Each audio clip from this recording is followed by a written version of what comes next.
Permanecer en el punto de encuentro hasta que el personal de atención de emergencias dé las indicaciones correspondientes. Proceder correctamente ayudará a resolver la emergencia de manera rápida y efectiva. Muchas gracias.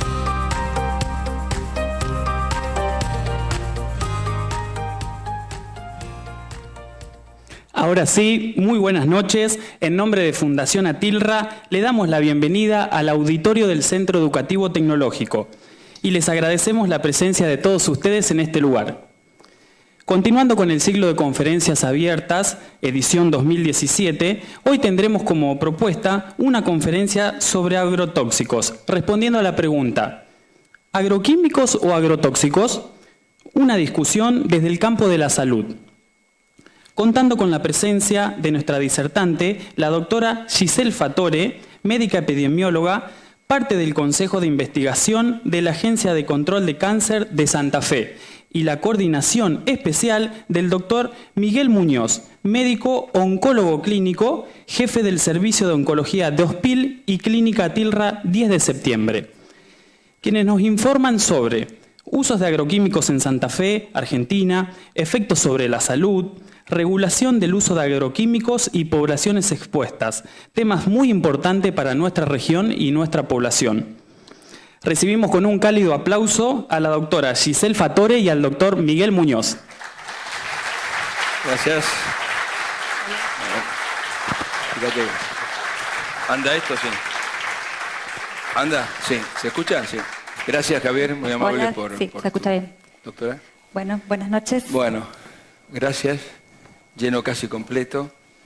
Gracias a todos, fundamentalmente a la Fundación Atilra, Hospil, Atilra, la Fundación, a todos los que hacen posible estas reuniones multitudinarias con todo el esfuerzo, al secretario general del gremio, señor Etín Ponce, a Fátima, bueno, a todos los que están acá. Gracias por acompañarnos y por venir a escuchar un poquito. Este es un tema complejo, interesante y que, bueno, de mucha actualidad. Giselle Fatore es rosarina, médica, empezó con la pediatría, ahora está con la epidemiología, pero bueno.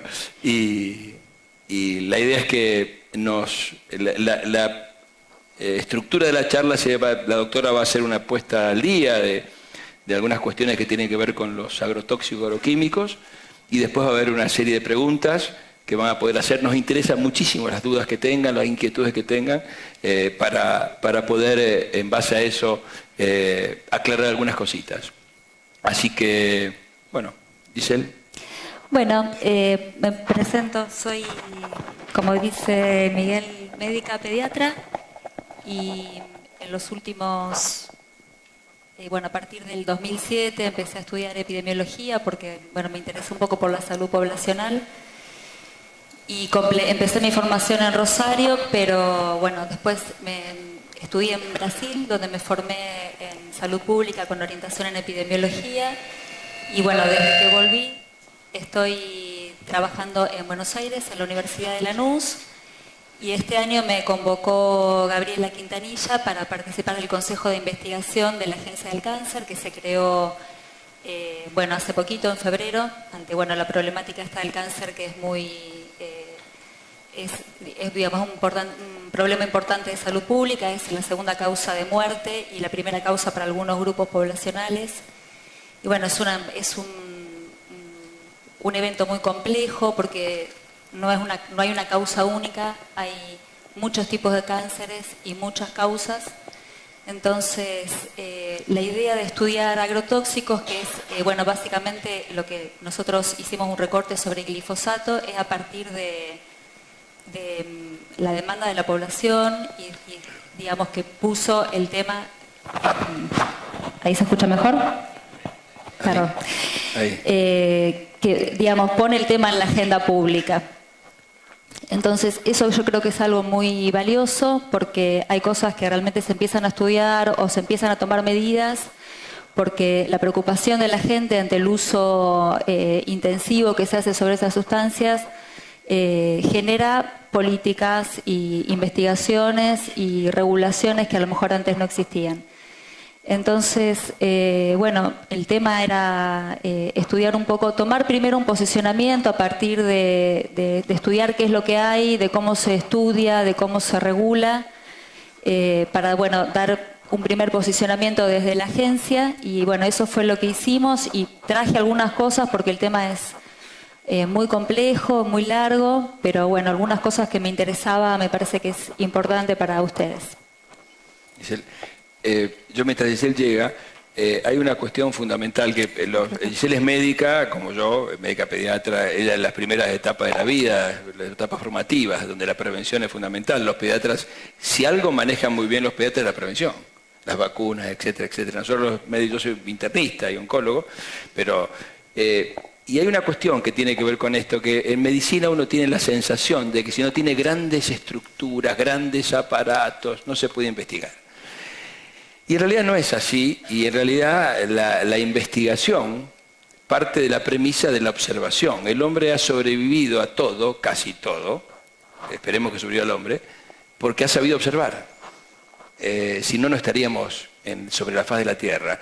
Y hay un famoso premio Nobel, que siempre tiene un nombre raro, de 1905, que decía que descubrir era ver lo que todos veían, lo que todos veíamos, todos vemos las mismas cosas, pero pensar lo que nadie pensaba. O sea que todos ante nuestros ojos tenemos la oportunidad de ver lo mismo, pero pocas veces tenemos la oportunidad de escuchar a personas que nos pueden hacer pensar de una manera diferente las cosas que vemos. Y quizás con esos dos elementos muy simples, muy humildes, uno puede hacer muchas cosas, ¿no? Que es lo que tratamos de hacer todos nosotros acá. A lo mejor no tenemos grandes estructuras ni grandes, pero sí tenemos la posibilidad de poder pensar un poquito. Sí. Bueno, Giselle. Bueno, voy a pasar entonces. Bueno, primero sobre el título de la presentación, quería en primer lugar poner en cuestión, ¿no?, que no es un tema que esté cerrado, hay mucho debate, mucha controversia. Agroquímicos y agrotóxicos remite a dos posicionamientos ideológicos y políticos y económicos, si se quiere, diferentes. Y bueno, en este campo hay un montón de actores con diversas voces y son voces válidas. Entonces era un poco resaltar eso y después resaltar que esta discusión desde el campo de la salud, porque bueno, pensamos en primer lugar la noción de campo como un espacio donde se da lugar al conflicto. No es que desde salud venimos a dar un mensaje cerrado de lo que hay que hacer, sino que se trabaja desde abajo con lo que hay, con las especificidades que tiene el propio campo de la salud. Pero también algo que a mí me parece interesante es que, dado la complejidad de la temática, no es algo que uno pueda hacer si no invita a otras disciplinas. O sea, no es que es solo el campo de la salud, sino que es sumamente necesario el abordaje interdisciplinario de estos temas, porque bueno, es el medio ambiente, es la producción, es la economía, es la salud, es la educación, es la prevención. Entonces son un montón de aristas que tienen el problema y que necesariamente necesitamos un abordaje interdisciplinario. Y para mostrar un poco estos actores y la diversidad de posiciones, si uno empieza a mirar un poco y buscar imágenes, encontramos referentes y de muchos aspectos, ¿no? Desde los productores de los agroquímicos, el Ministerio, digamos, desde Nación, el servicio regulador que es SENASA, que regula la comercialización de los agroquímicos, las comunidades que se manifiestan y que se convocan y promueven y se convierten en actores sociales al poner el tema en la agenda pública. Monsanto, el tribunal que se generó para evaluar el daño que podría causar esta empresa en el medio ambiente, Naciones Unidas, y la verdad que son todas visiones que no hay una unanimidad, no hay consenso, o sea, hay bastante, son muchas voces y uno tiene que escucharlas y tratar de avanzar, y esas voces también nosotros las podemos ver dentro del propio campo científico, o sea, no es que la ciencia tenga una voz única. El problema de los agrotóxicos, además, no es un problema solo nuestro o de la región, sino que es un problema que tiene una implicancia a nivel mundial. De hecho, por ejemplo, en Brasil, esta publicación, que es una alerta sobre los impactos de los agrotóxicos en la salud, es un dossier específico que realizaron investigadores brasileros, muy interesante, muy completo. Y también, bueno, tenemos otros referentes. Yo solo coloqué algunos, que son los que vamos a citar, pero obvio que hay más, como es, por ejemplo, la Agencia Internacional del Cáncer, la IARC, que depende de la Organización Mundial de la Salud, autoridades europeas y de Estados Unidos que también regulan el uso en sus países. Y bueno, y acá tenemos la comisión que se creó en el 2009, que bueno, ya no está activa, sobre investigación sobre agroquímicos, y hay muchas redes universitarias que también estudian la temática. Entonces, lo que nosotros podemos, es una simplificación quizás, pero estos dos posicionamientos, hablar de agrotóxicos o hablar de agroquímicos, implican miradas diferentes sobre el problema. En general, hablar de agrotóxicos es más un posicionamiento que focaliza en el objeto, o sea, en el producto, en el agrotóxico y el impacto sobre la salud. Generalmente son las comunidades, poblaciones urbanas que tienen menor exposición, que remiten a hablar de agrotóxicos y a instalar eso como un problema. Ahora, una mirada más basada en la práctica es hablar de agroquímicos, ¿no? Cuando uno se refiere a agroquímicos, el foco del problema está sintetizado en lo que es la práctica, y es una postura generalmente asumida por los productores o ingenieros agrónomos que asumen, o incluso el propio SENASA, con su manual de buenas prácticas agrícolas, donde se asume que tras una buena práctica el riesgo no existiría. O sea, que el uso de agrotóxicos es seguro si uno tiene en consideración esas buenas prácticas. Entonces, esto es para observar cómo hay una dicotomía y hay dos posturas que en principio son contrarias, ¿no? Y que a veces es bastante difícil encontrar consenso. Entonces, si nosotros pensamos, ¿qué son los agrotóxicos? Bueno, agroquímicos, agrotóxicos, pesticidas, plaguicidas, productos fitosanitarios, nombres genéricos que remiten a productos, sustancias o mezclas de sustancias que fueron diseñadas para combatir organismos vivos. Plagas, incluso ha sido usado en salud pública para algunos vectores como el virus del mosquito del dengue, la Aedes aegyptis, o la malaria o algunas otras enfermedades, o para espacios públicos también, para espacios públicos urbanos, y que también, digamos, tiene que ver con toda la comercialización.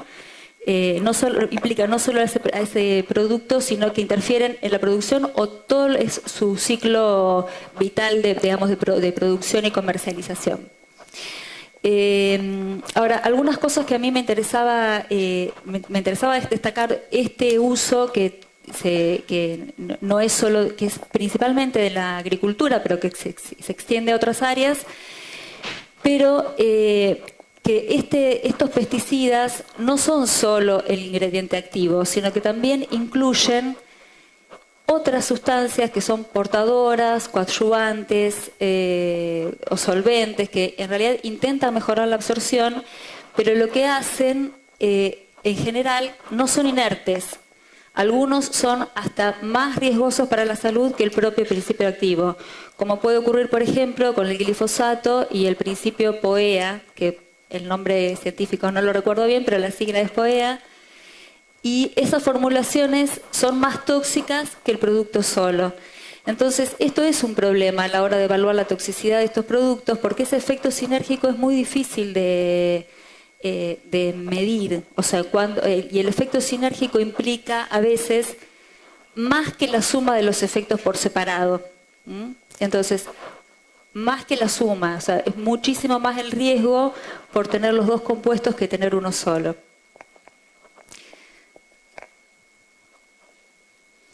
Bueno, básicamente las clasificaciones hay muchas. Algunos los clasifican según el principio activo en órganos clorados, órganos fosforados, carbamatos, que son los grandes grupos. El glifosato entra de un grupo derivado de la glicina, que es un órgano fosforado. Y en realidad los órganos fosforados vendrían a ser menos tóxicos que los órganos clorados, que tenían mayor persistencia en el medio ambiente. Muchos de esos órganos clorados, hay países donde ya no se utilizan, como por ejemplo el endosulfán. Sin embargo, la regulación acá es bastante inespecífica y creo que hay lugares donde todavía se usa. En relación al tipo de plaga, herbicidas, insecticidas, fungicidas, acaricidas, hay varios.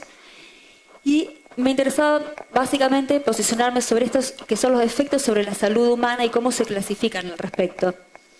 Esta clasificación en extremadamente peligrosos, altamente peligrosos, moderadamente poco o que no ofrecen peligro, es la que debería estar en la etiqueta de los productos de los agrotóxicos. O sea, por ley, esos productos deben tener una etiqueta donde tienen estos colores que remiten al semáforo y a la toxicidad en relación al color. Ahora, esta clasificación es en base de la dosis letal aguda. ¿Qué es eso? La dosis letal aguda es la dosis con la cual muere el 50% de una población experimental de ratones cuando se administra, sea por vía oral o dermal. Entonces, esta dosis es dosis letal en principio y en segundo lugar no tiene en cuenta los efectos crónicos. Entonces, todos los otros efectos que uno, digamos, que son tan difíciles de medir y de dar cuenta, no estarían incluidos en esta clasificación. Ahora, la Agencia Internacional del Cáncer postula en relación al cáncer una clasificación que es bastante similar. Entonces, el grupo 1 son aquellos compuestos químicos que están comprobados que son cancerígenos. Entonces, el mercurio, el asbesto, el arsénico, son sustancias que están comprobadas que son cancerígenas en humanos. El grupo 2, A o B, implican aquellos agentes que son probablemente cancerígenos. Ahora, ¿qué significa esto? El grupo 2A son aquellos agentes que tienen limitada evidencia en humanos, pero que hay efecto tóxico demostrado, o genotóxico por lo menos, en animales. Y esto es importante porque, como decía antes Miguel, la forma que nosotros tenemos de estudiar la causalidad en investigación con seres humanos es a partir de la observación. O sea, por cuestiones éticas, si bien hubo momentos en que esto no se tenía en cuenta, nosotros no podemos exponer a las personas a daños para hacer una investigación. Eso está, por suerte, bastante regulado en los últimos tiempos. No era así. Entonces, en relación a la epidemiología ambiental y al estudio del efecto de estos tóxicos sobre el organismo, es muy difícil comprobar, porque uno está expuesto a muchísimas sustancias, es muy difícil medir esa exposición y hay un tiempo de latencia muy largo desde la exposición hasta el evento.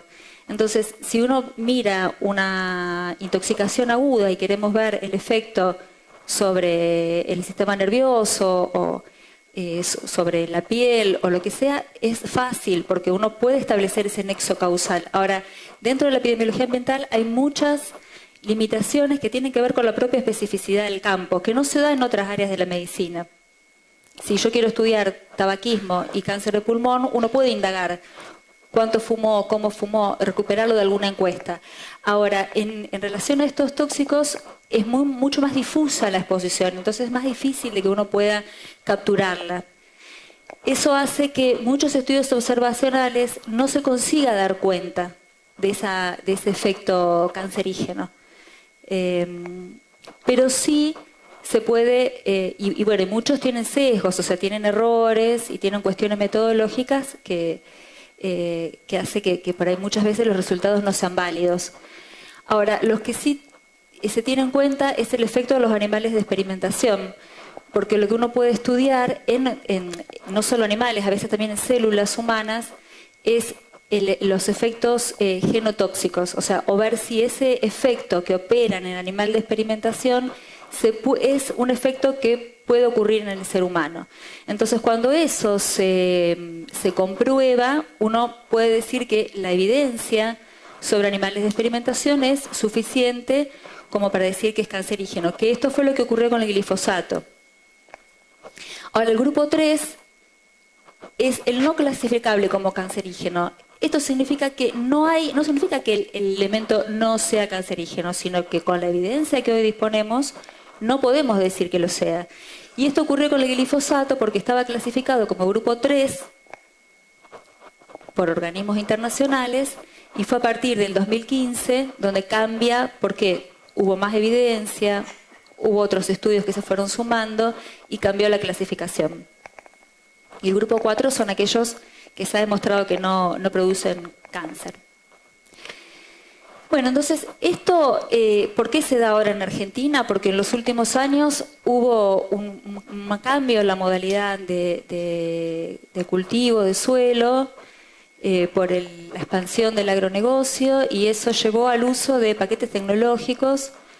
Digamos que el ejemplo clásico es la semilla de soja genéticamente modificada y que su uso está asociado a un herbicida, para lo cual esa semilla es que no la afecta, que afectaría a la plaga y no a la semilla. Entonces esto fue un boom, se dio otra modalidad de uso del suelo que tuvo diversos impactos, algunos mucho impacto económico, pero bueno, también impacto en el medio ambiente. Y llevó a que, bueno, Argentina hoy produce casi el 20% de la soja del mundo, de la cual se exporta una gran parte, y eso lleva a una producción de agroquímicos que se dio un aumento de manera exponencial. Entonces, ese aumento es lo que se percibe en la población y se perciben los efectos y es lo que genera todo el debate actual. Esto es básicamente, estos son unos gráficos que están obtenidos de la Cámara de Casafé, donde lo que se ve, bueno, no sé si veo acá. No se ve. Acá está. Esta barra es una serie temporal, entonces lo que se ve es el uso, el mercado de fitosanitarios a lo largo de esta serie de tiempo, ¿no? Del 98 al 2011, y cómo en millones de litros o kilos los herbicidas que estaban alrededor de 100 millones, de 100 millones, pasa casi a 300 para el 2011, ¿no? Y los tipos de cultivos donde se aplican herbicidas, el herbicida más usado es el glifosato, está básicamente dentro de lo que es la soja y el maíz, aunque bueno, hay otros. Hay muchos otros agrotóxicos que se usan, nosotros en este informe mencionamos algunos, pero nuestro objeto fue más que nada el glifosato por una demanda específica. Pero bueno, también muchos otros se están usando de manera simultánea. Y este mapa es viejo porque es del 2009, se produjo cuando se armó esta comisión de investigación y lo que muestran es las superficies, los litros por superficie sembrada. Entonces, si ustedes ven, lo más rojo es donde hay más concentración de uso y que es justamente la zona sur de Santa Fe, Córdoba y norte de Buenos Aires. Acá es donde estamos, básicamente, bueno, Rosario, por ahí. Es el núcleo duro, digamos, donde se concentra el mayor uso y que por algo tiene que ver también la demanda de la población, ¿no? Que está localizada básicamente en estas zonas. Bueno, para conocer un poco los riesgos a la salud, en general comparten bastante los riesgos todos los agrotóxicos, si bien alguno que otro puede tener su especificidad. Pero yo lo que quería mostrar es que los riesgos agudos es como un iceberg, o sea, uno lo que está viendo es la punta del iceberg, pero hay, digamos, una gran base escondida de efectos crónicos que tenemos dificultad para observar y para relacionar con la exposición. Incluso también los efectos agudos, porque si bien uno puede describirlos, muchas veces lo que ocurre es que el trabajador o la persona que por ahí está más en contacto con estos productos y que sabe que sus síntomas, mareos, cefaleas y demás están asociados con la exposición, no realiza la consulta. Y eso es algo que debería hacerse porque existe un sistema de vigilancia en salud pública que lo que hace es registrar daños a la salud. Entonces, así como se vigilan enfermedades infecciosas y si hay una varicela, si hay una hepatitis, hay que denunciarla, también tendríamos que estar registrando las intoxicaciones por plaguicidas, que a veces son accidentales y otras veces son intencionales. Hay algunas publicaciones que dicen que el glifosato es uno de los, se lleva, digamos, todas los números en causas de suicidios, porque, digamos, dosis letales son tóxicas. Entonces, bueno, los síntomas generales, fatiga, cefaleas, dificultad para concentrarse, mareos, puede producir dermatitis y, digamos, irritación cutánea o de los trastornos visuales. Y también, bueno, los síntomas neurológicos que pueden tener incluso trastornos de la conducta como ataques de pánico y puede llevar al coma y a la muerte. Y los efectos crónicos, si bien nosotros vamos a focalizarnos en lo que es cáncer, no es solo cáncer, sino que está asociado a enfermedades neurológicas como el Parkinson, Alzheimer, en los chicos con trastornos de hiperactividad o trastornos de la conducta, pérdidas de capacidades motoras. Estos químicos producen trastornos endocrinos, son disruptores hormonales. Eso significa que alteran la vía, alguna vía dentro del camino de las hormonas. Entonces eso produce disfunción endocrina y está asociado a infertilidad, no solo a las mujeres, sino también a los hombres. Y produce malformaciones, son teratogénicos, produce malformaciones congénitas. Algunos estudios, especialmente que incluso se hicieron acá en Argentina antes de que el glifosato se hiciera, de que la IARC dijera que es cancerígeno, son los estudios de Andrés Carrasco, que fue un médico del CONICET, investigador del CONICET, que estudió a partir de la demanda de la población y de las mujeres, de las madres de Ituzaingó, que demandaban por las malformaciones, por el nacimiento de chicos con malformaciones congénitas, y él pudo observar que los anfibios nacían con malformaciones, o sea, estudios en animales, en anfibios, producían teratogénesis, o sea, malformaciones, nacían con deformidades. Y bueno, también está relacionado con las alergias. Ese estudio de Andrés Carrasco fue interesante porque empezó a visibilizar el asunto, pero bueno, también fue muy perseguido por la industria y también, digamos, si bien tuvo mucho acompañamiento por un sector de la población y de la comunidad, otros sectores, inclusive dentro del área política, no lo acompañaron y fue como bastante castigado incluso dentro del mismo CONICET.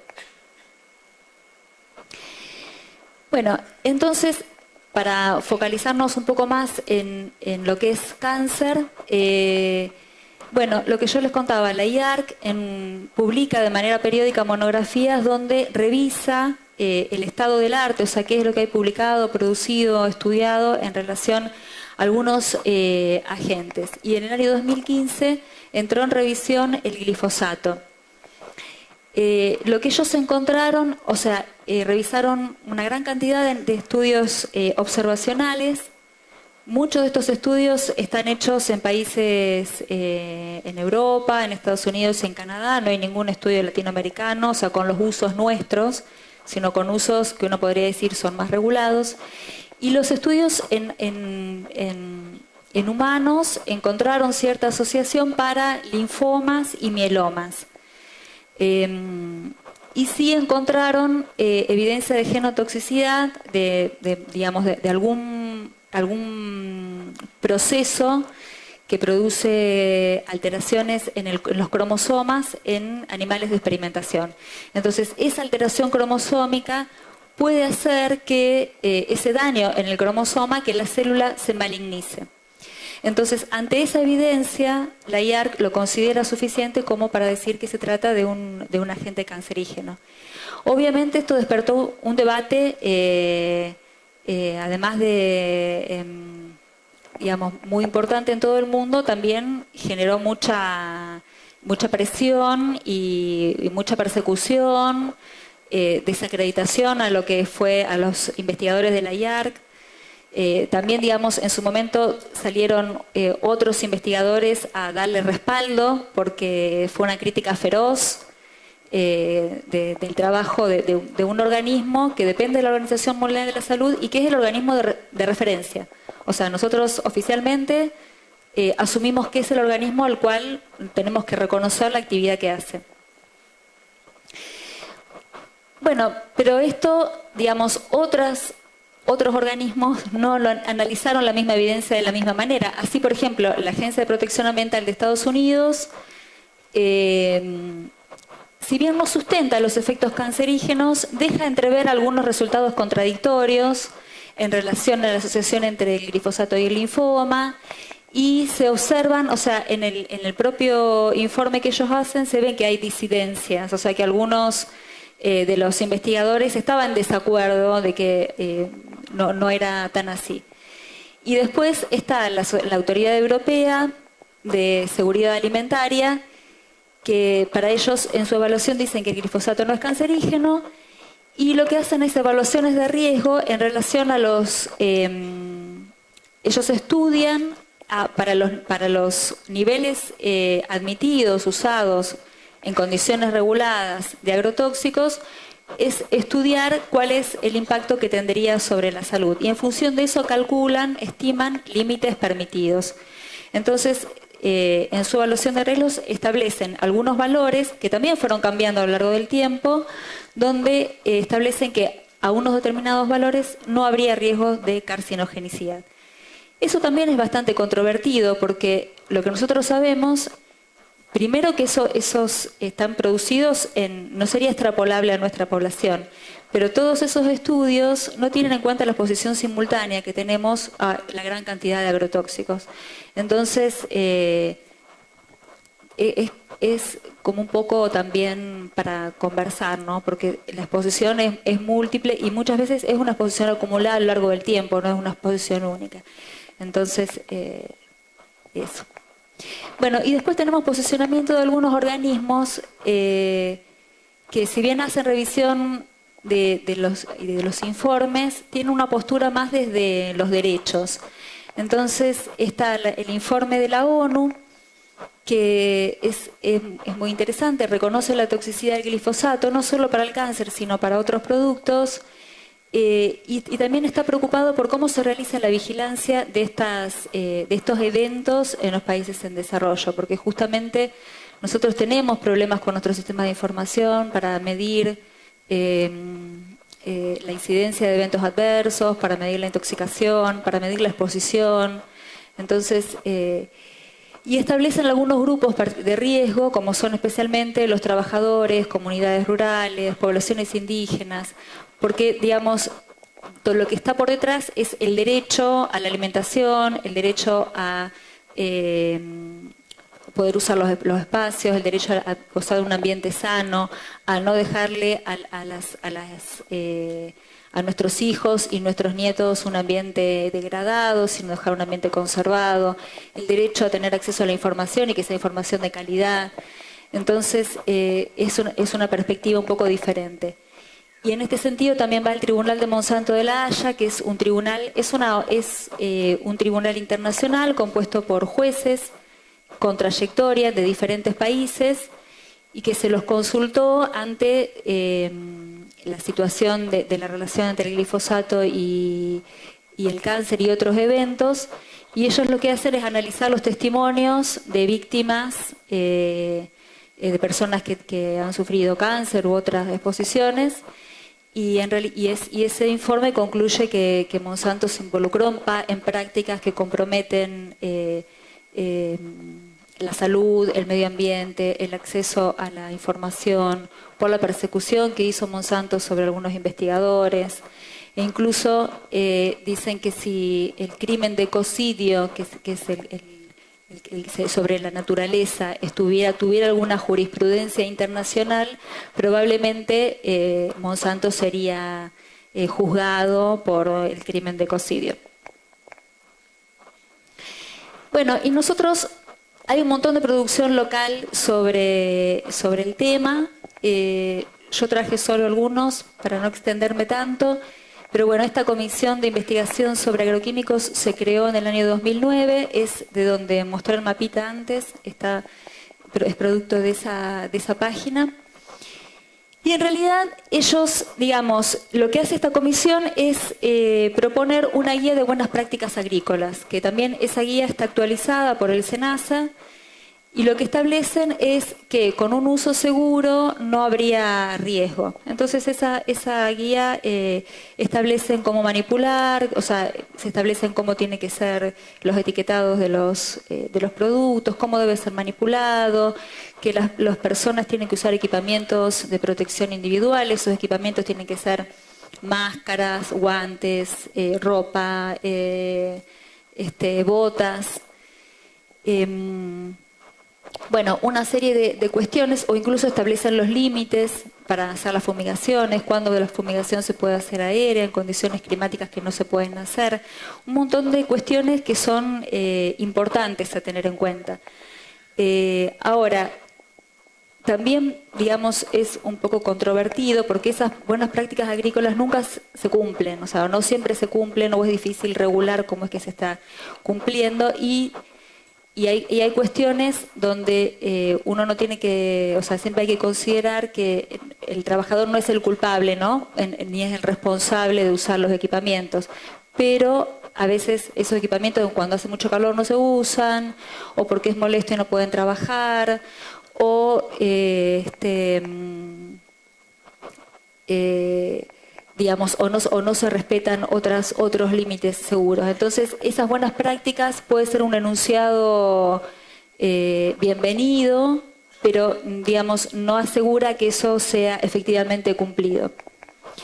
Y por otro lado, en ese momento la comisión también le pidió a científicos del CONICET que hicieran un informe sobre los resultados entre el glifosato y la salud humana y ambiental, que, digamos, mostró resultados, o por lo menos conclusiones bastante contradictorias, porque por un lado dicen que el glifosato no muestra que produzca efectos dañinos sobre la salud con un uso seguro, pero que es necesario, para corroborar que no produzcan efectos en la salud, hacer más estudios de investigación. Entonces se contradice a sí mismo con sus propios resultados, que también puede ser tranquilamente una manifestación de las propias contradicciones internas entre las diferentes posturas que hay en los grupos.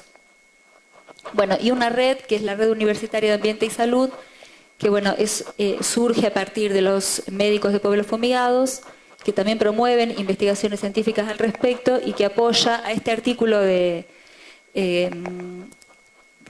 menciono ahí, que son, digamos, más de 100 investigadores que salen a respaldar a los investigadores de la IARC en función de todas las injurias que tuvieron. Bueno, para ir un poquito a quiénes son las personas potencialmente expuestas, yo traje un poco esta imagen de una pirámide donde hay un vértice donde podemos encontrar a personas que están expuestas a altas dosis y en corto plazo, como pueden ser aquellas donde tienen un contacto accidental o intencional, y también los trabajadores rurales y los que básicamente manipulan a los plaguicidas. Por otro lado, tenemos aquellas poblaciones que tienen una exposición alta y a largo plazo, y ahí sí tenemos todo el campo de los trabajadores rurales y comercializadores y demás. O sea, no es solo el trabajador el que transporta, el que comercializa, el que lo manipula. Y ahí están los residentes cercanos a las áreas de cultivos. Entonces, también son dos dimensiones diferentes, los pobladores periurbanos de los pobladores rurales dispersos, porque los pobladores periurbanos, si bien pueden estar, pueden sufrir alguna fumigación o estar en riesgo, están más protegidos por la ley. Ahora, los pobladores rurales dispersos, que tienen a lo mejor su casa o alguna escuela que está en medio de un campo, están más desprotegidos porque los límites periurbanos están en medio de una zona que no está limitada, no tiene límites urbanos y pueden sufrir contaminación o fumigación y no estarían protegidos. Y por otro lado, está el gran grupo de la población, que son la población general, que consumen alimentos con residuos, alimentos y agua con residuos de agroquímicas, que serían el gran grupo de abajo. Ahora, alguna mención especial también son los grupos más vulnerables. O sea, dentro de estos grupos hay algunos que están en particular riesgo, como son los niños, porque por el tamaño corporal la dosis que es tóxica para un niño es muy diferente de la dosis que es tóxica para un adulto o que puede tener alguna toxicidad a largo plazo. Las mujeres embarazadas, por el riesgo de teratogénesis, especialmente los primeros meses del embarazo, o en mujeres en edad reproductiva por las cuestiones, por esto de que es un disruptor endocrino. Y aquellas personas o niños desnutridos o personas deshidratadas, el riesgo es mayor. Entonces, los trabajadores rurales que están expuestos al sol y que no están bien hidratados, esa exposición puede ser mucho más nociva si no están bien hidratados. Bueno, y en Santa Fe, ocurre, como vimos en el mapa, es en el centro de la región pampeana, es una de las principales productoras agrícolas del país. 65% del ingreso proviene del sector rural y ha visto en los últimos años tener un aumento, una expansión progresiva de la agricultura, con un aumento bastante importante de la superficie sembrada de más de 1 millón de hectáreas en el promedio de 20 años, asociado a este nuevo modelo productivo. Y bueno, el mapa actual de glifosato de agrotóxicos no encontré, pero sí el mapa de cultivo de oleaginosa, que por ahí son los cultivos que más agrotóxicos requieren, que se concentran básicamente en la zona sur, lo mismo que, digamos, sería equivalente al mapa de glifosato que vimos antes, ¿no? Esas serían las zonas más expuestas. O por lo menos por el tipo de cultivo. Entonces, pensando un poco cómo es que esto se regula, qué es lo que se está haciendo desde el Estado para regular este uso. Y lo que nosotros vimos con la revisión que hicimos es que leyes hay, y las leyes son completas, o sea, las leyes están desde el Estado Nacional hasta las provincias y las comunas. El Estado Nacional se dejó para sí, digamos, la capacidad de dictar leyes, pero eso establecen como parámetros mínimos y después las provincias lo ajustan, depende de cada una.